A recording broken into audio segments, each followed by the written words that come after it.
everyone, my name is Shelby Hartman. I'm DoubleBlind's co-founder and editor-in-chief, and today we're talking sleep on shrooms. When deciding whether to use a psychedelic substance, it's helpful to consider not just how it'll affect you in the moment, but also what the after effects might be. And while mushrooms thankfully don't tend to come with a come down, most people actually feel great in the days following a mushroom experience, although that's not always the case. Shroom experiences definitely can impact how easy it is to sleep afterwards. Anecdotal reports from users of psilocybin frequently describe difficulties falling and staying asleep immediately after taking mushrooms, but that's not always the case. While it is possible to fall asleep under the influence of mushrooms, it may be more challenging than usual, especially if you take shrooms shortly before bed. Executive Director of Unlimited Sciences, Matthew Lowe, says taking shrooms can promote alertness and wakefulness in the hours immediately following ingestion, and that it's, quote, not recommended to take psilocybin-containing mushrooms immediately prior to sleeping. However, he adds, sleep typically returns to normal once the effects of psilocybin subside, and that can be anywhere from 4 to 6 hours, but 8 to 10 hours is usually a pretty safe window. A 2020 study in Frontiers in Pharmacology illuminates the effects of shrooms on sleep. For the experiment, people took either shrooms or a placebo and went to sleep after the effects wore off. Those who had taken shrooms took longer to reach REM sleep than those who received a placebo. However, their sleep quality and continuity, their ability to stay asleep, did not suffer. Not everyone will experience the same pattern, though. Professor of Neurology and Biochemistry at Georgetown University, Dr. James Giordano says, quote, some people can fall asleep after taking shrooms, but they may wake up frequently, and the overall quality of sleep and restfulness is therefore lacking. Granted, I'll admit that I have difficulty falling asleep in general when I have a lot on my mind. But I can tell you that whether it's shrooms, acid, or ayahuasca, I usually am up late after a trip because I'm just really sensitive to the effects. After having such an intense experience where I had so many feelings and thoughts, I just find that I'm still very activated. And if the trip was visual, even after the visuals subside with my eyes open, I'm still often seeing colors and patterns with my eyes closed that I find distracting. According to Dr. Xiaojue Hu, a psychiatrist and clinician researcher at the NYU Center for Psychedelic Medicine, mushroom trips tend to last around 4 to 6 hours. So if you're planning a mushroom trip, it's best to start at least 6 hours before your bedtime to minimize the chances that your sleep will be affected. Giordano recommends starting even earlier, especially if you are new to shrooms, so you can get a sense of how long you need to come down. Everyone is different. Because the serotonin system in the brain sometimes takes time to recalibrate after tripping, he suggests planning your trip so that you sleep 5 or more hours after your come down. In my case, because I'm so sensitive, if I know I want to sleep that night, I'll start my trip in the morning around 10 or 11 a.m. so I have plenty of time to come down. I find personally that being rested the day after a shroom experience also enables me to start processing the experience immediately. And this can be especially helpful if I only have a weekend for journeying. So I'll trip on a Saturday in the morning, go to bed early, and that gives me all of Sunday to journal, do yoga, and process before heading back into work on Monday. That said, I do want to note that many indigenous communities, such as those who have ancestral ties to mushrooms like the Mazatec and ayahuasca like the Shipibo, think journeying at night is sacred, and that's not to be dismissed either. A nighttime journey can be very powerful. If sleep is your priority, then at the risk of stating the obvious, in addition to allowing for plenty of time after the come down, you also want to be extra mindful of having what I refer to as good sleep hygiene that night. So avoid screens right before bed, get out in nature, take a bath, drink some chamomile tea, or just anything that's gonna help you relax. And there's also a lot of herbs that can support anxiety and sleep in general, but following a psychedelic experience that I'm not a doctor, but I'll say, generally speaking, herbalists say are not contraindicated with psilocybin, and some of those would be CBD, skullcap, and ashwagandha. Who says, quote, if you're feeling activated from some emotional content that came up during the mushroom trip and feel like you need to talk to someone about it, sometimes briefly processing some of that with a trusted person can help. I would advise discernment about choosing whom to share your mushroom experiences with, and definitely avoid social media that night. Also, just want to note, if you're wanting to talk to someone following a psychedelic experience or even during a psychedelic experience, you can also always call the free psychedelic support hotline called the Fireside Project at 623-473-7433. I've actually called the Fireside Project myself before. One time I thought I took a microdose. It was not a microdose. I just wanted someone to talk to. It was amazing. I love the humans that run it. I highly support utilizing that resource. So we'll be back to sleep on shrooms in a minute, but I hope you don't mind that I take a minute to share a little bit with you about Double Blind. If you didn't know, we're a print magazine at our core. This is our baby. This is issue 10, and it just came out. And I was meditating in my apartment in New Orleans back in November of 2018. And I just felt this this is gonna sound crazy. Maybe it's not gonna sound crazy, but sort of this beam of clarity come through me. And the idea I had was I want to start a print magazine on psychedelics.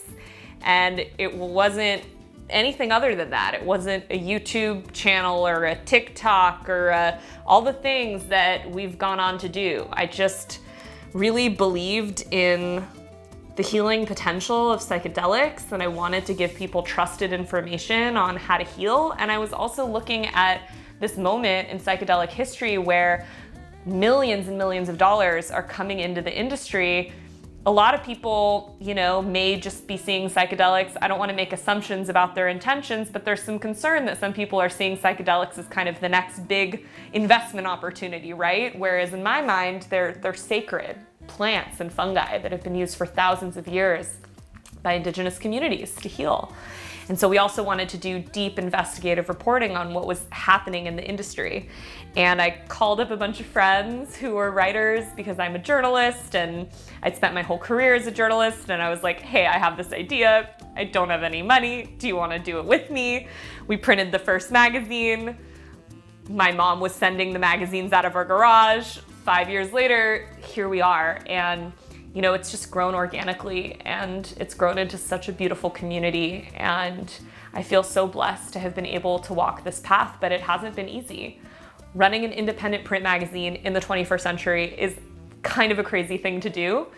And we've also vowed to never have a paywall over our articles or over videos like this. And the way that we're able to make that possible is that we have a monthly membership program that includes breath work and cannabis ceremonies and integration circles with just the most amazing facilitators that we know to help people on their journey with psychedelics and to meet other people who are passionate about psychedelics. So if you've been following this YouTube for a while, or you're just stumbling upon this video now and you feel called to join a community and or just to support our work, you can sign up at doubleblindmag.com/membership. And either way, we're just happy to have you here. So thanks for listening. The answer is maybe, sometimes. While shrooms can disrupt sleep for some, others might fall asleep while acutely under the influence of shrooms.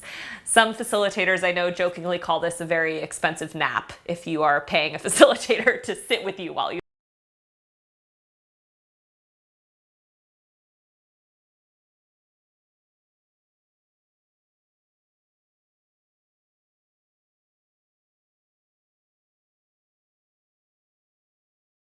processing the psychedelic experience, or that you're not receiving some of the emotional benefits of moving through your unconscious, especially in the dream space.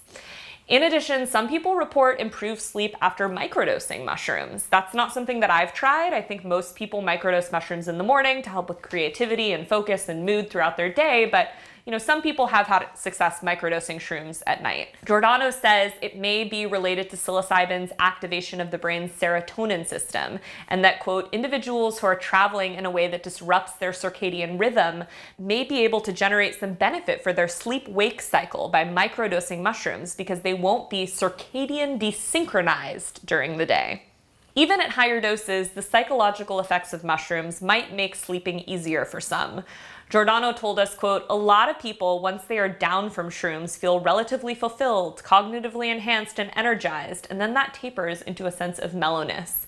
We refer to this as the afterglow effect. Like I said, doesn't happen for everyone, but a lot of people in the days following a classic psychedelic experience on shrooms, ayahuasca, LSD, feel just a sense of calm and happiness afterwards. And obviously, our mental state, how much distress we're feeling impacts our ability to fall asleep and our ability to stay asleep. So is it safe to sleep after taking shrooms? The answer is yes. It's generally safe to sleep while you're on shrooms or after taking them, as long as you're in a safe place, obviously. And really the only risk that came onto our radar is that if someone becomes nauseated after taking mushrooms, they could theoretically vomit in their sleep, just like if someone drinks too much alcohol, and that vomit can get into their lungs. So if you're feeling really nauseated still, or even any form of nausea, then you just want to be careful, right, about sleeping on your side and making sure that there's someone around to help you if you need it.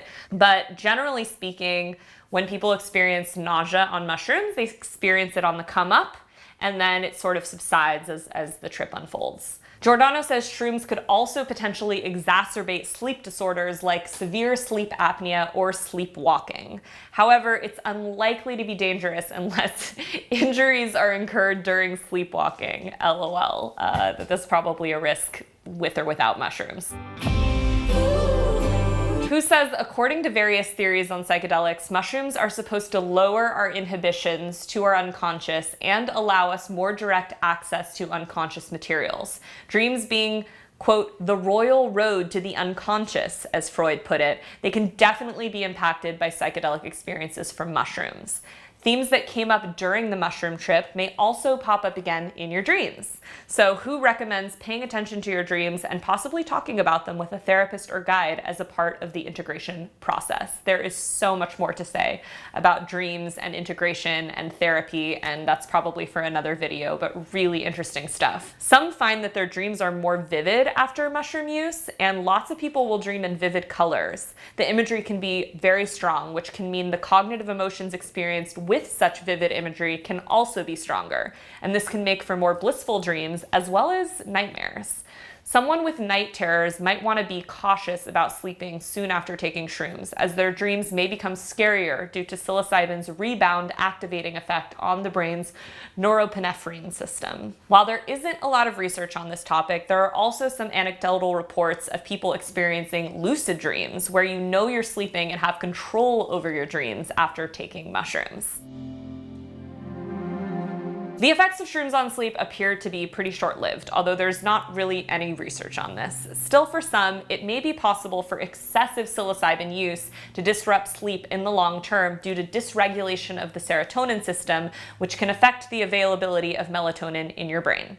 Generally speaking, also, there are some rare cases where when people do a psychedelic, perhaps because they have some personal or family history of psychosis or bipolar or schizophrenia, or they just took too much, or they were going through a hard time in their life, or something else that's inexplicable, they can experience something called spiritual emergency. And this can manifest in basically the classic symptoms of psychosis. So not eating, distancing yourself from loved ones, having hallucinations, saying things that are delusional, and also not sleeping.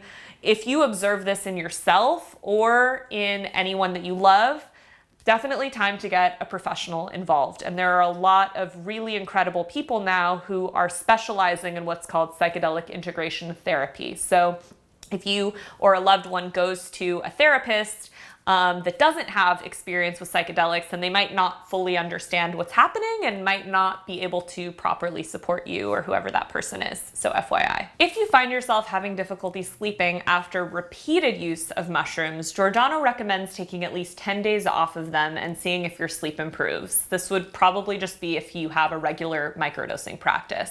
And if not, then it may be something other than the shrooms. On the other hand, it's also possible for shrooms to improve sleep in the long run by lessening the symptoms of mental health issues like anxiety and depression. So oftentimes, insomnia is just a symptom of underlying mental health distress, and shrooms have shown a lot of promise for that. That said, if you're experiencing mental health issues, it's good to be mindful of how you trip and who you trip with.